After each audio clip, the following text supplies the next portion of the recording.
Bonjour à tous, commençons par les fondamentaux que sont la parité euro-dollar et le pétrole Brent, qui sont historiquement sur des valeurs assez basses. On voit sur une période plus longue que les valeurs sont sur des plus bas, même si ça a augmenté ces derniers jours.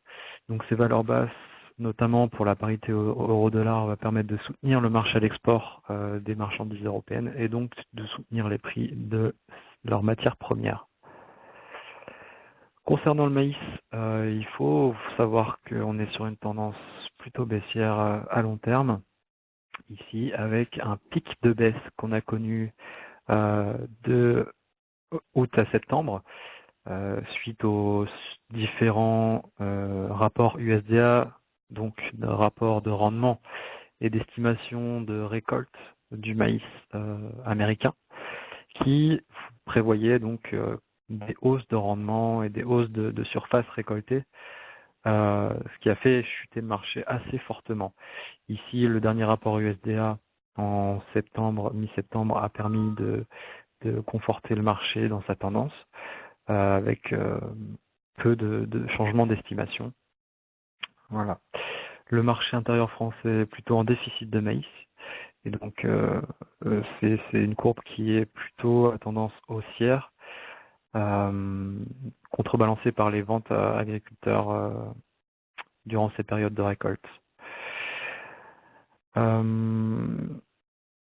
Cette tendance haussière est aussi soutenue par des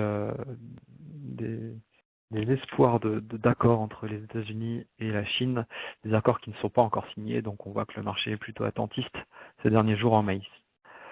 Concernant le marché du blé, on a une tendance haussière ces derniers jours, avec une très grosse résistance à 178 qui a été rompue.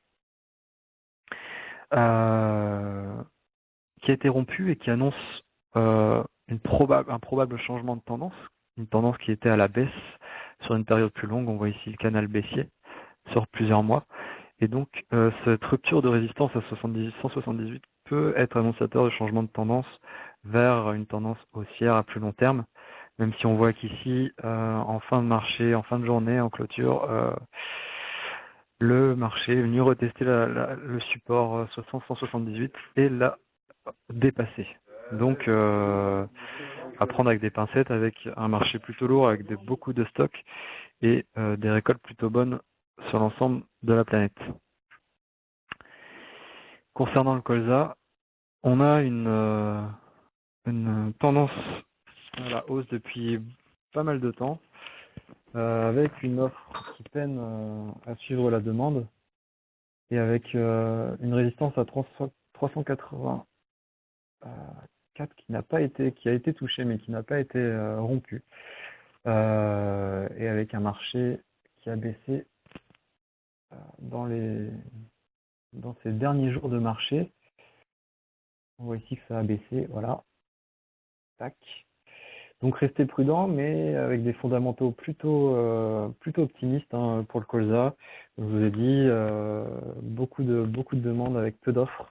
Le canola canadien qui a du mal à suivre, qui a des problèmes. Un prix du soja qui est assez élevé, qui soutient le colza. Et voilà, des retards de récolte au Canada, donc comme je vous le disais. Concernant le tournesol, vous avez pu voir que le marché a baissé ces derniers jours. Ceci peut s'expliquer par une bonne récolte prévue en Ukraine. Et il y a 2 semaines, des prix.